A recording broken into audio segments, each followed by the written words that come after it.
আমরা হাজিরা শুরু করছি 401 Yes, sir. 2 3 4 Present, sir. 5 6 Present, sir. 7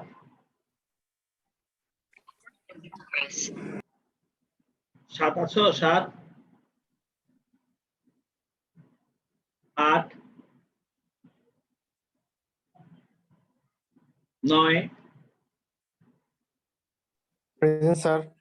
809. 10 11 আসসালামু আলাইকুম স্যার। আচ্ছা 10 তো নাই 11 আছো 11 407 আছি স্যার।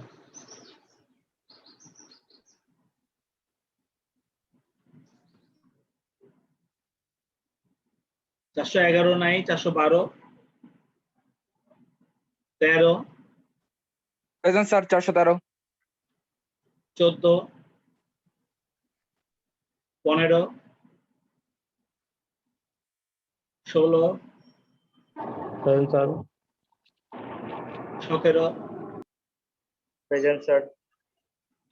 18 19 20 21 22 প্রেজেন্ট স্যার 23 24 25 26 27 28 29 Sir, 27 আছে।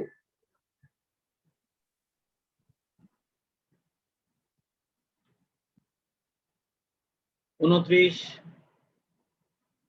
30 present sir 31 present sir 32 33 present sir 34 35 পরে আসতো এমন কেউ আছো?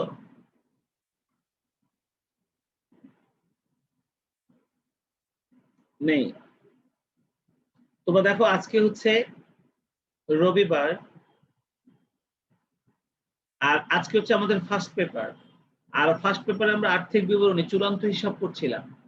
আমি গত ক্লাসে তোমাদেরকে চূড়ান্ত হিসেবে বিক্রিত পণ্যের ব্যয় কিভাবে বের করে সেটা নিয়ে আলোচনা করেছিলাম। সম্ভবত তোমাদেরকে আমি বিক্রিত পণ্যের ব্যয়ের উপর একটা অঙ্কও করিয়েছি, ঠিক কিনা? বিক্রিত পণ্যের ব্যয়ের উপর বোধহয় 1 নম্বর একটা অঙ্ক করানো হয়েছে নাকি? খাতা খুলে দেখো তো, আমাদের বিক্রিত পণ্যের ব্যয় নির্ণয় করার একটা অঙ্ক তোমাদেরকে দেখিয়েছি না আমি?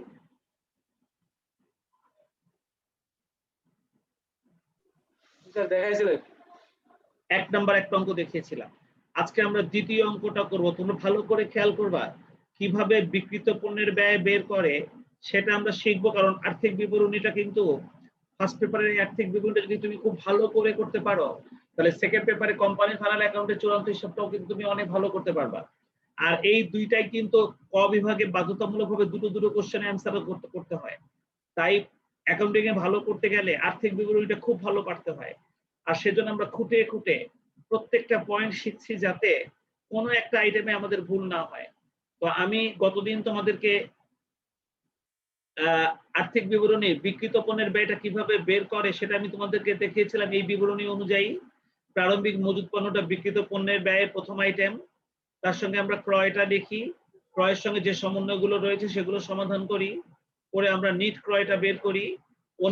অন্যান্য পরোক্ষ খরচ যেমন ক্রয় পরিবহন, আমদানি শুল্ক বা নগর শুল্ক, মজুরি, কারখানা জ্বালানি, ডক চার্জ, জাহাজ ভাড়া, এই সমস্ত আইটেমগুলো হচ্ছে অন্যান্য প্রত্যক্ষ খরচ। এদেরকেও আমরা যোগ করি আর এই মোট যোগফল থেকে আমরা সমাপনী মজুত পণ্যটা বাদ দেই, তাহলে আমরা আমাদের বিক্রিত পণ্যের ব্যয়টা পেয়ে যাই। আসলে একটা সুন্দর একটা অঙ্ক করতে গেলে কিন্তু এত আইটেম কখনো থাকে না। কিন্তু আমরা যেহেতু এখন শুধুমাত্র বিক্রিত পণ্যের ব্যয়টা শিখতেছি, তাই তোমাদের সর্বোচ্চ আইটেম দিয়ে তোমাদেরকে বিক্রিত পণ্যের ব্যয়টা শিখতে হবে। সেই জন্য আমরা একটা অঙ্ক গতদিন করে ফেলছি। আজকে আমরা 2 নম্বর অঙ্কটা করব এই বিবরণী অনুযায়ী। এই বিবরণী অনুযায়ী কিভাবে একটা অঙ্কের বিক্রিত পণ্যের ব্যয় বের করা যায় আমি সেটা তোমাদেরকে শেখাবো।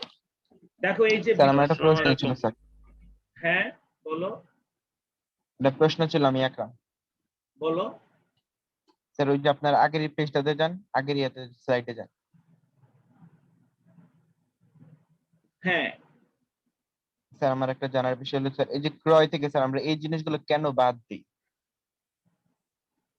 এই ক্রয়গুলো থেকে আমরা এই জন্য বাদ দিই যে এই ঘটনাগুলো আমাদের ক্রয়ের পরিমাণকে কমিয়ে দেয়। এই ঘটনাগুলো ক্রয়ের পরিমাণকে কমিয়ে দেয়। যেমন যেমন ক্রয়কৃত পণ্য যদি ফেরত আসে, তাহলে বলো তো ক্রয়কৃত পণ্য কমে যাবে না? তুমি যদি হ্যাঁ, এটা তো কমে যাবে অবশ্যই। তুমি যদি চারটা প্রোডাক্ট কিনে আনো, তার মধ্যে একটা প্রোডাক্ট যদি ত্রুটিযুক্ত দেখে, তুমি যদি সেটা ফেরত দিয়ে দাও, তাহলে তোমার ক্রয়কৃত মালের সংখ্যাটা এখন 4টা থেকে কমে 3টা হয়ে যাবে না?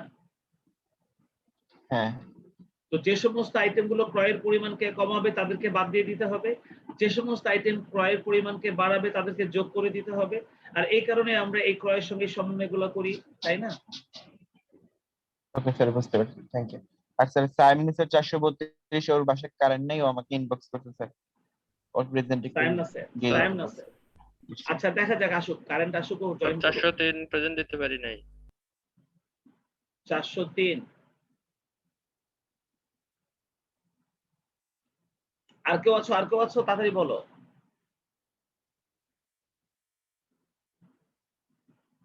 তাহলে চলো আমরা অঙ্কে যাই। তাহলে বিক্রিত পণ্যের ব্যয়ের এই 1 নম্বর অঙ্কটা আমরা করে ফেলছিলাম। আজকে আমরা এই 2 নম্বর অঙ্কটা করব। চলো 2 নম্বর অঙ্কটা আমি কপি করে নিচে নিয়ে যাই। 2 নম্বর অঙ্কটা আমি কপি করে এই যে নিচে নিয়ে আসছি 2 নম্বর অঙ্কটা। এখন আমি এই 2 নম্বর অঙ্কটা আমি তোমাদেরকে সলভ করে দেখাবো কিভাবে সলভ করতে হয়। আগে প্রশ্নটা পড়ছি, তোমরা দেখো। প্রথম আইটেমটা ছিল রেয়ার মিলের ভিতরে ক্রয়। জানো তো যে এটা বিক্রিত পণ্যের ব্যয়ের দ্বিতীয় আইটেম। ক্রয় ফেরত, এটা আমরা ক্রয় থেকে বাদ দেই। আর এই যে ক্রয় বার্তাটা যেটা তোমরা দেখছো, ক্রয় বার্তা 3 নম্বর আইটেম। আমি বলেছিলাম যে ক্রয় বার্তা ক্রয় থেকে বাদ যাবে তবে ভ্যাট বাদ দেওয়ার পর। এই কথাটা আমি তোমাদেরকে বলেছিলাম যে বিক্রয়ের বেলাও বলেছি, এখন আমি ক্রয়ের বেলাও বলছি। ক্রয় বার্তা বা কারবারি বার্তা এটা ক্রয় থেকে বাদ যাবে তবে কখন? ক্রয়ের মধ্যে যে ভ্যাট আছে সেই ভ্যাটটা বাদ দেওয়ার পর। আমি কিন্তু সকল অঙ্কের জন্য আমি একটা নোট লিখে দিয়েছিলাম সবার শেষে, এই যে যদি সকল ক্ষেত্রে ক্রয়ের মধ্যে 15% ভ্যাট অন্তর্ভুক্ত থাকে, তাহলে কোশ্চেন 1, 2, 3 এর ক্রয় ভ্যাটের পরিমাণও বের করো। তার মানে আমি প্রত্যেকটা অঙ্কের মধ্য থেকে তোমাকে কিন্তু ক্রয়ের ভ্যাটের পরিমাণও বের করতে বলেছি। বিক্রয় ভ্যাটের পরিমাণ যেরকম বের করতে বলেছিলাম, নিট বিক্রয় বের করা যখন শিখিয়েছিলাম তখন, আর ঠিক এখন ক্রয় ভ্যাটও আমি বের করতে বলেছি। তবে মনে রেখো, আমি ক্রয় ভ্যাট বের করার সময় আমি একটা নিট ক্রয় বের করে নিয়ে তার উপর ভ্যাট বের করবো, আমি দেখাবো তোমাদেরকে। আগের দিনও দেখিয়েছিলাম। কিন্তু মনে রেখো, ক্রয় বার্তাটা কিন্তু আমরা সবসময় ভ্যাট বাদ দেওয়ার পরে বাদ দিব। ক্রয় পরিবহনটা হচ্ছে অন্যান্য প্রত্যক্ষ খরচ, মজুরি ও অন্যান্য প্রত্যক্ষ খরচ, প্রারম্ভিক মজুদ পণ্য বিক্রিত পণ্যের ব্যয়ের সর্বপ্রথম বসে, আমদানি শুল্ক অন্যান্য প্রত্যক্ষ খরচ, জাহাজ ভাড়া অন্যান্য প্রত্যক্ষ খরচ। দেখো, বিনামূল্যে পণ্য বিতরণ এটা আমাদের ক্রয়ের পরিমাণকে কমাবে। মুনাফাবিহীন পণ্য বিক্রয় এটা ক্রয়কেও কমায়, বিক্রয়কেও কমায়। যেহেতু আমরা এখন বিক্রিত পণ্যের ব্যয় বের করছি, তাহলে এই মুনাফাবিহীন পণ্য বিক্রয়টা আমাদের ক্রয়ের পরিমাণকেও কমাবে। আর সমাপনী মজুদ পণ্য মূল্যায়ন করা হয়েছে 65,000 টাকা। এর মধ্যে আগুনে বিনষ্ট পণ্য অন্তর্ভুক্ত রয়েছে। আমি তোমাদেরকে বলেছিলাম যে আগুনে বিনষ্ট পণ্যও কিন্তু ক্রয়ের পরিমাণকে কমায়, এবং যেহেতু এই আগুনে বিনষ্ট পণ্যটা সমাপনীর মধ্যে অন্তর্ভুক্ত আছে, তাহলে সে সমাপনী মজুদ পণ্য থেকেও বাদ যাবে। তাহলে লাস্টের এই সমন্বয়টা আমাদের ক্রয় থেকে বাদ যাবে। আগুনে বিনষ্ট পণ্য, কোনো পণ্য যদি আগুনে পুড়ে নষ্ট হয়ে যায়, তাহলে সেটা অবশ্যই ক্রয়কৃত পণ্যের মূল্যকে কমাবে, তাই এটা আমরা ক্রয় থেকে বাদ দেব। আর একবার সমাপনী মজুদের মধ্যে যেহেতু অন্তর্ভুক্ত রয়েছে, তাহলে আমরা এটা সমাপনী মজুদ পণ্য থেকেও বাদ দিব। আমরা আমাদের সমন্বয়গুলো পড়ে নিলাম। এই 2 নম্বর অঙ্কটা থেকে আমাদের বিক্রিত পণ্যের ব্যয় বের করতে হবে। তোমরা ভালো করে খেয়াল করো আমি কিভাবে বিক্রিত পণ্যের ব্যয়টা বের করছি। এইভাবে তিনটা বিক্রিত পণ্যের ব্যয়ের অঙ্ক রয়েছে আমাদের এখানে। প্রত্যেকটা অঙ্ক আমাদের পারতে হবে যাতে আমরা মোট মুনাফা পর্যন্ত নিশ্চিন্তে বের করতে পারি। তাহলে চলো আমি এখন এই 2 নম্বর অঙ্কটা তোমাদেরকে সলভ করা শুরু করব। তোমরা সবাই খাতা কলম নিয়ে নাও এবং খুব দ্রুত আমার সঙ্গে সঙ্গে এরকম একটা ঘর টেনে ফেলো, খুব দ্রুত। বিক্রিত পণ্যের ব্যয় নির্ণয়ের যেরকম 3টা টাকার ঘর টেনে, ঠিক এইরকম একটা ঘর তোমরা খুব দ্রুত টেনে ফেলো, যাতে আমার সঙ্গে সঙ্গে তোমরা হাতে হাতে এই অঙ্কটা করতে পারো। তাহলে তোমরা নিজেরা করতে পারবে পরীক্ষার সময়। তাহলে তোমরা নিজেরা অ্যান্সার করতে পারবে। খুব দ্রুত শুরু করে দাও, ঘর টেনে ফেলো জলদি। আমরা বিক্রিত পণ্যের ব্যয় নির্ণয় করতে গিয়ে সর্বপ্রথম আমরা প্রারম্ভিক মজুদ পণ্যটা লিখবো 60,000 টাকা। বিক্রিত পণ্যের ব্যয় বের করতে গিয়ে সর্বপ্রথম প্রারম্ভিক মজুদ পণ্যটা লিখতে হয় এবং এটা 2 নম্বর কলমে বসে যাবে। যে আইটেমগুলোর সঙ্গে সমন্বয় থাকে, তাদেরকে প্রথম টাকার ঘরে লিখবো আর সমন্বয় করার জন্য। আর যাদের সঙ্গে কোনো সমন্বয় থাকে না তাদেরকে আমরা সরাসরি 2 নম্বর কলমে লিখে দিব। তাহলে প্রারম্ভিক মজুদ পণ্যটা চলো আমরা সর্বপ্রথম 2 নম্বর কলমে সবাই লিখে ফেলি। প্রারম্ভিক মজুদ পণ্যের পর আমরা লিখব ক্রয়।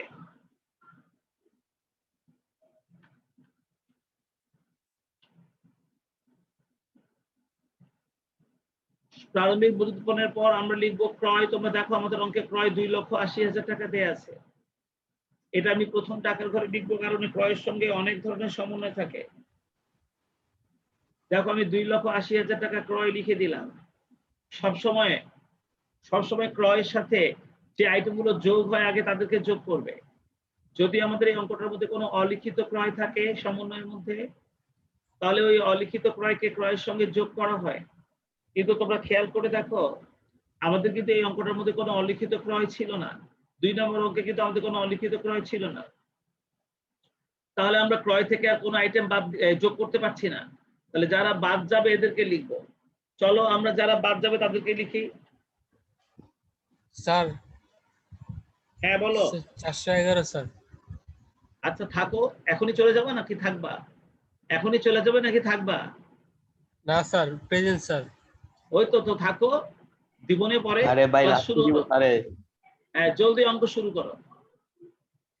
এখান থেকে আমরা প্রথমে বাদ দিব রেওয়া মিলের যে আইটেম গুলো আছে সেগুলো।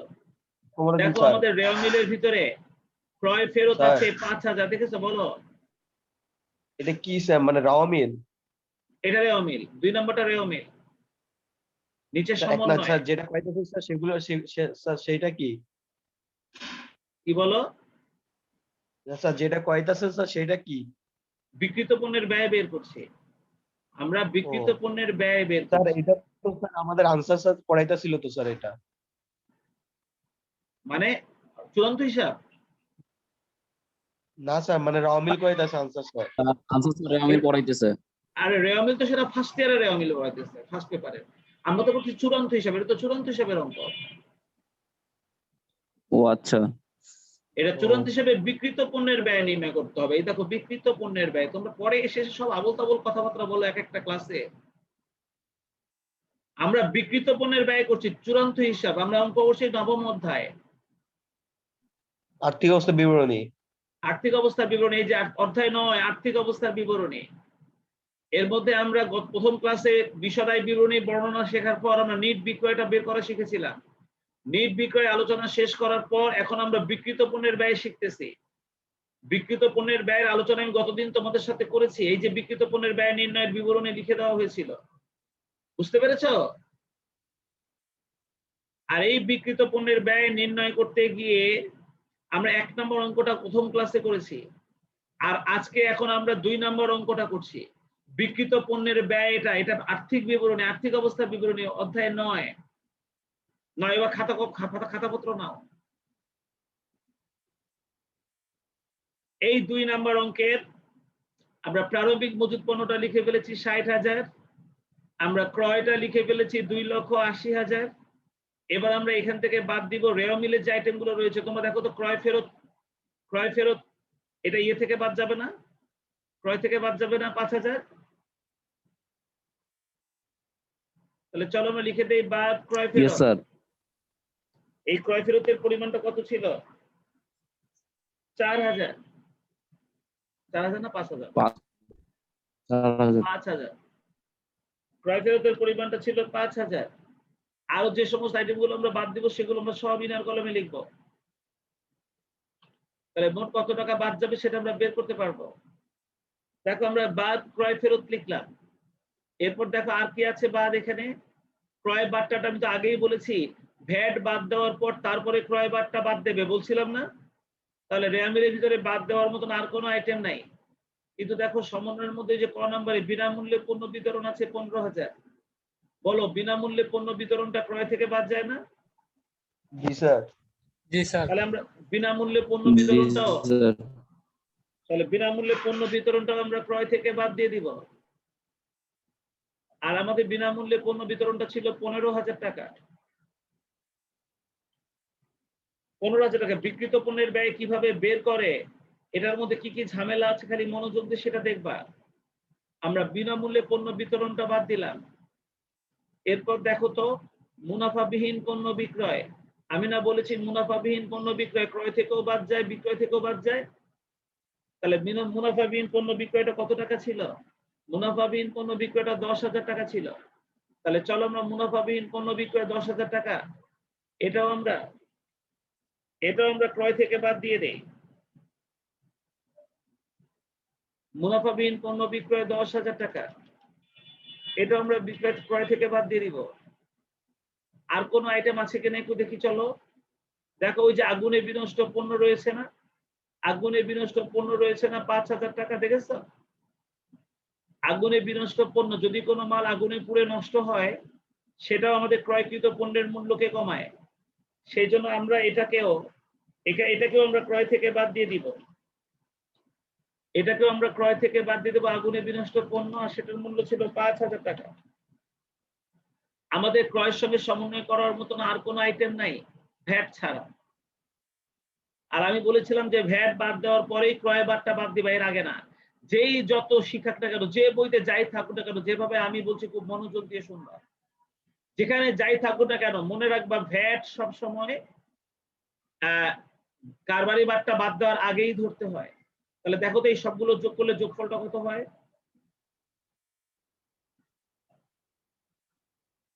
35,000 স্যার। আমরা 35,000 টাকা এখান থেকে বাদ দিয়ে দেই। 2,80,000 থেকে 35,000 বাদ দিয়ে দিলে 2,45,000। এখন আমাদের আপাতত অ্যামাউন্ট আসে কত? 2,45,000 টাকা নিচে নামায় দাও। 2,45,000 কে নিচে নামায় দাও। এখন তোমরা মনে রেখো এই হচ্ছে সেই 2,45,000 টাকার ক্রয় যার উপর তুমি এখন ভ্যাট ধরতে পারবে। এখন এই হচ্ছে সেই 2,45,000 টাকার ক্রয় যার উপর তুমি ভ্যাট ধরতে পারবে। আর তোমরা জানো কোন অ্যামাউন্টের মধ্যে যদি ভ্যাট অন্তর্ভুক্ত থাকে তাহলে তার ভিতর থেকে ভ্যাটটা কিভাবে বের করতে হয়। তারপরেও আমি তোমাদেরকে আরো একবার বোঝাচ্ছি, তোমরা যারা ক্লাসে উপস্থিত আছো একটু মনোযোগ দিয়ে দেখো। তারপরেও আমি তোমাদেরকে বোঝাচ্ছি, কোন একটা মাল ভ্যাট আমাদের দেশে 15%। আমাদের দেশে ভ্যাটের হার কত? আমাদের দেশে ভ্যাটের হার 15%। আচ্ছা 15% ভ্যাটের কথাটার মানে কি? যদি কোনো মাল 100 টাকায় কেনা হয় বা 100 টাকায় বেচা হয় তাহলে তার উপরে ভ্যাট হবে 15 টাকা।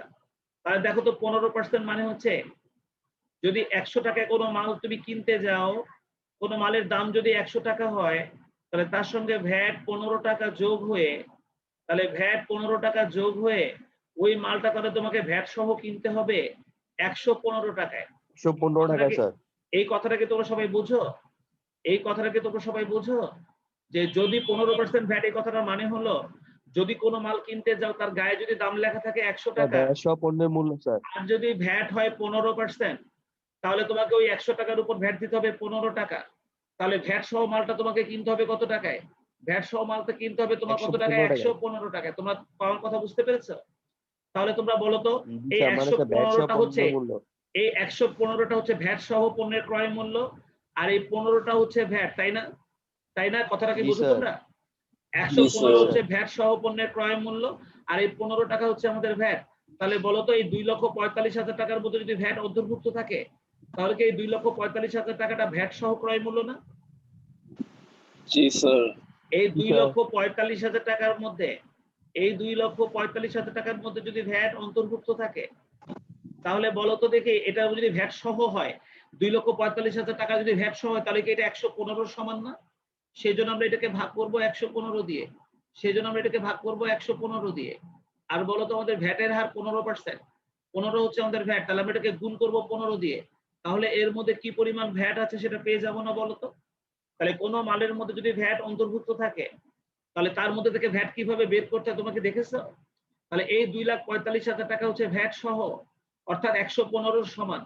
তাহলে 15 সমান হচ্ছে ভ্যাট। তাহলে এটাকে আমরা 115 দিয়ে ভাগ করব আর 15 দিয়ে গুণ করব। 115 দিয়ে ভাগ করব আর 15 দিয়ে গুণ করব। তাহলে চলো আমরা এই ভ্যাটটা বের করে ফেলি।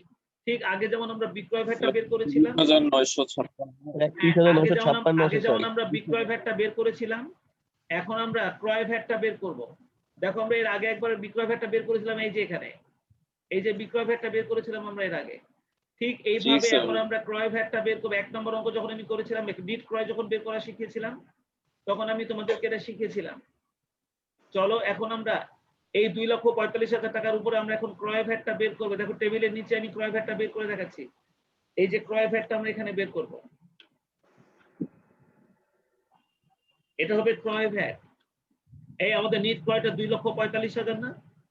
তাহলে আমাদের নিট ক্রয়ের পরিমাণটা হচ্ছে জি, স্যার। 2,45,000। এই যে জি, 2,45,000 টাকা লিখলাম, এটাকে আমরা 115 দিয়ে ভাগ করলাম আর 15 দিয়ে গুণ করলাম। তাহলে কিন্তু আমরা আমাদের ভ্যাটের পরিমাণটা পেয়ে যাব। দেখো তো আমাদের ভ্যাটের পরিমাণটা কত হয়? 31,956 স্যার, 31,956। 31,956 স্যার। 31,956। তাহলে এই টাকাটা যদি আমাদের ভ্যাট হয়, তাহলে এখন আমরা যেটা করব সেটা হলো, এই যে 2,45,000 টাকার ক্রয় আমাদের হাতে আসছে, আমরা এখন এখান থেকে বাদ দিয়ে দিব ক্রয় ভ্যাট, বাদ ভ্যাট। আর আমাদের ভ্যাটের পরিমাণটা হচ্ছে 31,956। এখান থেকে তুমি এখন 31,956 বাদ দিয়ে দাও। 31,956 বাদ দিয়ে দেওয়ার পর আমাদের হাতে যে ক্রয়টা থাকবে, এখন এখান থেকে তোমাকে বারটা বাদ দিতে হবে, কারবারি বারটা বা ক্রয় বারটা। বুঝতে পেরেছো? ক্রয় বারটাটা সবসময় ভ্যাট বাদ দেওয়ার পরে বাদ দিতে হয়। কথাটা যেন মনে থাকে, একদম যেন ভুল না হয়। দেখো তো এটা বিয়োগ করলে কত হয়? 2,13,034। 2,13,044। 44 স্যার। 44, জি স্যার। 2,13,044। এখন এখান থেকে আমরা আবার বাদ দিব ক্রয় বারটা। দেখো আমাদের প্রশ্নের মধ্যে রেওয়া মিলের ভিতরে একটা ক্রয় বারটা ছিল, ওই যে নিচে নিচে দেখো, ওই যে ক্রয় বারটা ছিল 3,000 টাকা, দেখেছো? তাহলে আমরা ক্রয় বারটাটা এখন এখান থেকে বাদ দিয়ে দিব। বাদ ক্রয় বারটা 3,000 টাকা। ক্রয় বারটা 3,000 টাকা আমরা এখান থেকে এখন বাদ দিয়ে দিব।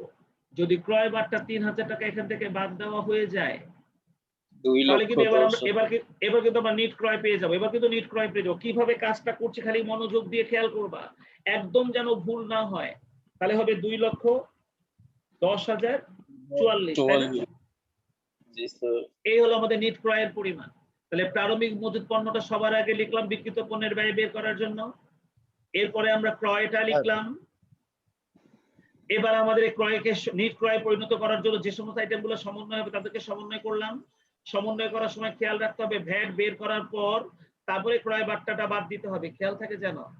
তাহলে আমরা নিট ক্রয়টা পেয়ে গেলাম, হয়েছে? এবার যদি তুমি বিক্রিত পণ্যের ব্যয়, হ্যাঁ বলো। মানে স্যার আমাদের কি স্যার কোশ্চেনের ভিতরে কিছু উল্লেখ করে দেবে স্যার ভ্যাটের কথা, নাকি আমরা স্যার নিজেরাই বের করব? না না না না না, ভ্যাটের কথা বলে দিবে। সমন্বয়ের মধ্যে তোমাকে আমার মতন এরকম ভাবে বলে দিবে যে সকল ক্ষেত্রে ক্রয়ের মধ্যে 15% ভ্যাট অন্তর্ভুক্ত রয়েছে। কি বলছি বুঝছো? যদি না থাকে স্যার তাহলে দিব না। হ্যাঁ, না থাকলে দিব না, না থাকলে দিব না, এটা থাকলে দিব। বুঝছো? আমি লিখে দিয়েছি, এটা কিন্তু সাধারণ প্রশ্ন। সাধারণ প্রশ্ন মানে সকল প্রশ্নের মধ্যে এই আইটেমটা থাকবে, এই সমন্বয়টা থাকবে। সাধারণ প্রশ্ন মানে হচ্ছে যে প্রশ্নটা সকলের প্রশ্নের মধ্যে থাকে। তার মানে সাধারণ প্রশ্ন নামে আমি এই সমন্বয়টা প্রত্যেকটা অঙ্কের মধ্যে দিয়ে দিয়েছি। বুঝতে পেরেছো? তাই আমি আলাদাভাবে 2 নম্বর কোশ্চেনে আলাদাভাবে তোমরা এই সমন্বয়টা না দেখলেও, যেহেতু এখানে সাধারণ প্রশ্নের মধ্যে সমন্বয়টা দেওয়া আছে, তাই আমি প্রত্যেকটা অঙ্কের মধ্যে ভ্যাটটা ধরবো। বুঝতে পেরেছো? হ্যাঁ, না দেওয়া থাকলে তুমি ধরবে না, দেওয়া থাকলে ধরবে। তাহলে আমাদের নিট ক্রয় বের করা শেষ। চলো এবার আমরা অন্যান্য প্রত্যক্ষ খরচগুলো লিখবো। দেখো তো কোশ্চেনের মধ্যে অন্যান্য প্রত্যক্ষ খরচ কি কি আছে। দেখো ওই যে ক্রয় পরিবহন আছে 12,000, দেখছো? এই ক্রয় পরিবহন অন্যান্য প্রত্যক্ষ খরচ না? 12,000। চলো লিখে দাও। ক্রয় পরিবহন 12,000।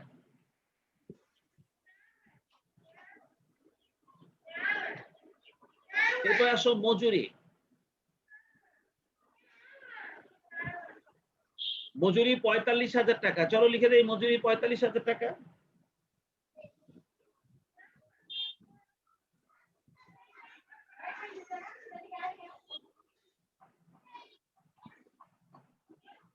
মজুরি 45,000 টাকা হয়ে গেল।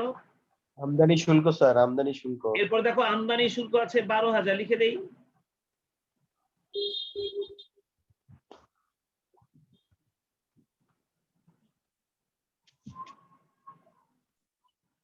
আমদানি শুল্ক 12,000।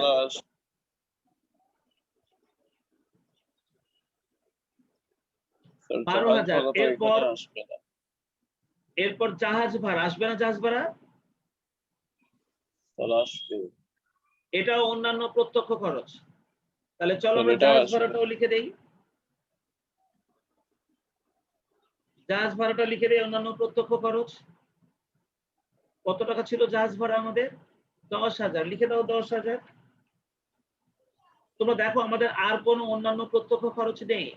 তাহলে আমরা প্রারম্ভিক মজুত পণ্য লিখেছি, আমরা নিট ক্রয় লিখেছি, অন্যান্য প্রত্যক্ষ খরচ লেখা হয়ে গেছে। চলো এবার আমরা সবগুলা যোগ করে দেই। সবগুলা যোগ করে দেই, যোগফলটা কত হয় চলো দেখি। সবগুলা যোগ করে দাও। দেখো তো আমাদের এই শুরু থেকে 60,000 যোগ 2,10,044 যোগ 12,000 যোগ 45,000 যোগ 12,000 যোগ 10,000, এই সবগুলো মিলায় আমাদের মোট যোগফলটা কত হয় দেখো তো।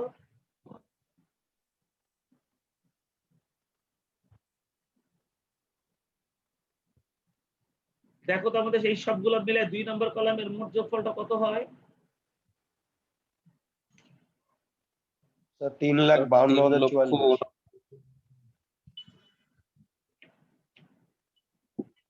3,52,044। Sir 3,49,000 sir. 3,49,044। জি স্যার ঠিক আছে। 3,49,044। আর তোমরা জানো এবার আমরা এখান থেকে সমপনী মজুত পণ্যটা বাদ দিব। যদি বিক্রিত পণ্যের ব্যয়টা বের করতে চাও তাহলে এবার এখান থেকে কি বাদ দিতে হবে? সমাপনী মজুত পণ্য। এবার তোমাকে এখান থেকে সমাপনী মজুত পণ্যটা বাদ দিয়ে দিতে হবে। বাদ। স্যার এই সমাপনী মজুত পণ্যের সাথে এটা কাজ ছিল স্যার। হ্যাঁ হ্যাঁ সে তো জানি। সমাপনী মজুত পণ্যের মধ্যে একটা পোড়া মাল ছিল, কিন্তু আমাদের সমাপনী মজুত পণ্যটা কত টাকা দেওয়া ছিল দেখো তো? 65,000 টাকা দেওয়া ছিল না? জি স্যার। সেই জন্য আমরা সমাপনী মজুত পণ্যটার মধ্যে যেহেতু একটা সমন্বয় আছে, আমরা এটাকে প্রথম টাকার ঘরে লিখে দিলাম 65,000। যেহেতু এই সমাপনী মাইনাস হয়ে যাবে স্যার। হ্যাঁ, যেহেতু সমাপনী মজুত পণ্যটার মধ্যে আগুনে বিনষ্ট পণ্য ছিল, সেই জন্য আমরা এখান থেকে আগুনে বিনষ্ট পণ্যটা বাদ দিয়ে দিব। বাদ আগুনে বিনষ্ট পণ্য। জি স্যার এটা বাদ যাবে। আগুনে বিনষ্ট পণ্যটা আমরা এখান থেকে বাদ দিয়ে দিব 5,000। দেখো আমাদের আগুনে বিনষ্ট পণ্য 5,000 টাকা এখান থেকে বাদ দিয়ে দিলে আমাদের কিন্তু এখন সমাপনী মজুত পণ্য কিন্তু 60,000 টাকা হয়ে যাবে। এখন আমাদের মজুত পণ্য কিন্তু সমাপনী মজুত পণ্য 60,000 হয়ে যাবে, মানে কোনো ভুল করা যাবে না। প্রত্যেকটা আইটেমের উপর ধারণা থাকতে হবে একদম পরিষ্কার। এই সমাপনী মজুত পণ্য বাদ দেওয়া মাত্রই তুমি কিন্তু বিক্রিত পণ্যের ব্যয় পেয়ে যাবে। তুমি কি আমার কথা বুঝছো? তোমাকে শুধুমাত্র বিক্রিত পণ্যের ব্যয়টাই বের করতে বলা হয়েছে। তোমাকে শুধুমাত্র বিক্রিত পণ্যের ব্যয়টাই বের করতে বলা হয়েছে। দেখো এখন যদি আমি 3,49,044 থেকে 60,000 বাদ দিয়ে দেই, 2,79,044। 2,79,044। তাহলে এই 2,79,044 কে আমরা বলে দিব বিক্রিত পণ্যের ব্যয়। বিক্রিত পণ্যের ব্যয় 89। বুঝতে? 89,044 এটা যখন 2,89,044 এটাই তো হয়। তাহলে এটাই হচ্ছে আমাদের বিক্রিত পণ্যের ব্যয়।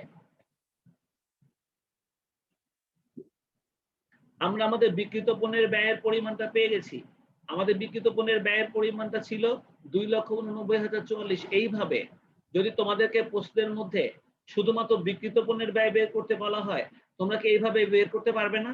মনে রেখো, আর্থিক বিবরণী আমি যতটুকু পর্যন্ত তোমাদের করাবো পরবর্তী পরীক্ষার আগে, ঠিক ততটুকু পর্যন্তের উপরে কিন্তু আমি প্রশ্ন করব। যদি আমি মোট মুনাফা বের করতে পর্যন্ত যদি শিখাই, তাহলে মোট মুনাফা পর্যন্ত তোমাদের আর্থিক বিবরণী থেকে কোশ্চেন করা হবে। যদি তোমাদের নিট Okay, sir. মুনাফা বের করা পর্যন্ত শিখাই, তাহলে নিট মুনাফা পর্যন্ত তোমাদের সামনে পরীক্ষাতে থাকবে। কিন্তু আমি যা করাচ্ছি এখন এই অঙ্কগুলোর মধ্যে থেকে। এখানে এই আমি নিয়মের তোমাদেরকে সাথে যে হয় স্যার। এখানে আমি যে অঙ্কগুলো তোমাদেরকে করাচ্ছি এখান থেকে কিন্তু প্রশ্ন থাকবে, মনে রেখো। তাই এই প্রত্যেকটা অঙ্ক কিন্তু তোমাদের করাটা খুবই খুবই জরুরি। এই অঙ্কগুলোই কিন্তু তোমাদের পরীক্ষাতে থাকবে, যেগুলো আমি সমন্বয় দিয়ে এখানে শিখাচ্ছি। কারণ এখানে কিন্তু বিকৃত পণ্যের ব্যয় বের করতে গিয়ে তোমরা দেখতেছো যে খুব ক্রিটিক্যাল সমন্বয়গুলো কিন্তু সব চলে আসছে। এমন কোন সমন্বয় বাকি থাকতেছে না যেগুলো তোমাদের পরবর্তীতে শিখতে হবে। তাহলে এই 2 নম্বর অঙ্কটা আমি যে সলভ করলাম, এই যে কোশ্চেনটা ছোট অঙ্ক, মধ্যে স্যার বেশিরভাগ স্যার খেয়াল রাখতেছে সমন্বয়ের ভিতরেই। হ্যাঁ ছোট অঙ্ক, কিন্তু দেখো সমন্বয়ের মধ্যে কিন্তু সমস্ত কাহিনী চলে আসছে। তো আমরা 2 জি, নম্বর স্যার। অঙ্কটা করলে আমি কোনো বাড়ির কাজ তোমাদেরকে দিচ্ছি না, কারণ আমি এখন তোমাদেরকে হাতে হাতে শেখাচ্ছি। আমি প্র্যাকটিস করার জন্য তোমাদেরকে দেব। যখন নিট বিক্রয় আর বিক্রিত পণ্যের ব্যয় বের করার পর যখন আমরা নিট বিক্রয় থেকে বিক্রিত পণ্যের ব্যয়টা বাদ দিয়ে মোট মুনাফা বের করব, সেই রকম অঙ্ক আমি তোমাদেরকে বাড়ির কাজ দিব। তবে এখন এই মুহূর্তে আমি বিক্রিত পণ্যের ব্যয়টা তোমাদেরকে শেখাচ্ছি। বলতো 2 নম্বর অঙ্কের যে বিক্রিত পণ্যের ব্যয়টা আমরা এখন বের করলাম, এই যে 2 নম্বর অঙ্কটা, তোমরা এই যে জি, 2 স্যার। নম্বর অঙ্কটার সলিউশনটা করলাম এখানে, তোমরা কি এই সলিউশনটা সবাই বুঝতে পেরেছো? সবাই কি এই সলিউশনটা স্যার। বুঝতে পেরেছো? জি স্যার, অ্যানসারটা একটু ছোট করেন স্যার। হাতে হাতে এটা করো নাই, এখন স্ক্রিনশট screenshot মারবা, নেই। এই তো? ওই তো, কে সাগর? সাগর জি স্যার। স্ক্রিনশট মারবা, হাতে হাতে অঙ্কটা করো নাই, ছেঁচড়ামি করছো? স্যার কলমের কালি শেষ হয়ে গেছে। ওই তো, কি হইব? তো লও, দাঁড়াও দাঁড়াও, আগে না নাও, এবার স্ক্রিনশটটা নাও। ওকে স্যার, ডান। আচ্ছা, এবার কোশ্চেনটা নাও, 2 নম্বর কোশ্চেনটা। কোশ্চেন নিছি স্যার। কোশ্চেন নিশ্চয়ই 2 নম্বরটা নিছো? হ্যাঁ স্যার, নিছি। আচ্ছা ঠিক আছে। আচ্ছা, এবার আমি একটু হাজিরাতে যাব। স্যার আমি হাজিরা তোমাদের, দিতে পারি না। হ্যাঁ তোমাদের মধ্যে অনেকে হাজিরা দিতে পারোনি, কারা কারা দিতে পারোনি আমাকে একটু বলো। স্যার 332, 432 আমি স্যার সাইমন আছে। 412। জি স্যার। 405 405, 411 তো মনে হয় বলছিল যে আসছে। জি স্যার, 411 স্যার। 426 আচ্ছা, 412 স্যার। 411 বলছে আসছে, 412 বলছে আসছে পারভেজ। আচ্ছা, আর 426 সিয়াম, হ্যাঁ সিয়ামও আসছে। আচ্ছা, আর কেউ কি আছো তোমাদের হাজিরা হয় নাই এমন কেউ? 426 দিয়েছেন স্যার। হ্যাঁ 426 দিয়েছি, 426 দিয়েছি। সাগর, জি স্যার। সাগর এবার হাজিরার একটা স্ক্রিনশট লাও। Okay sir. আমি নি স্যার, নিতাছি স্যার, দেন। দাঁড়াও দাঁড়াও দাঁড়াও, পারভেজ এই যে নিতেছে, পারভেজ। আচ্ছা পারভেজ নাও পারভেজ নাও। এই যে 420 ছোট পর্যন্ত মনে নাও। স্যার। আর না, এতটুকু নাও, পরে আবার বাকি অর্ধেক দিচ্ছি। 9 স্যার। আচ্ছা, এবার নিচের অংশটুকু নাও, এবার এতটুকু নাও।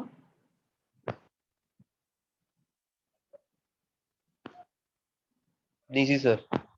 আজকে সাগর, তুমি যে কোশ্চেনটা স্ক্রিনশট নিয়েছো সলিউশন সহ, তুমি ওইটা গ্রুপে দিয়ে আমি দিবে। দিয়ে দিছি স্যার গ্রুপে স্যার। আচ্ছা, গ্রুপে দিয়ে দিছি। আর এখন যে ছবিটা নিলে পারভেজ, তুমি এটা জি, স্যার। এখনই গ্রুপে দিয়ে দাও। আমি তোমাদেরকে দিয়ে দিছি। বিক্রিত পণ্যের ব্যয়ের জন্য কোনো বাড়ির কাজ দিব না। আমি আরেকটা অঙ্ক তোমাদেরকে হাতে হাতে করাবো, তারপর আমি মোট মুনাফা বের করার অঙ্ক যখন করবো তখন তোমাদেরকে বাড়ির কাজ দিব। তাই এখন আমি কোনো বাড়ির কাজ দিব না বলে আজকে আর আমাদের কোনো ঝামেলা নেই, আমাদের ক্লাসটা আজকে তাড়াতাড়ি শেষ হয়ে গেল। তোমরাও তাড়াতাড়ি বিদায় নিতে পারলে। আল্লাহ হাফেজ। আসসালামু আলাইকুম স্যার। ওয়ালাইকুম আসসালাম।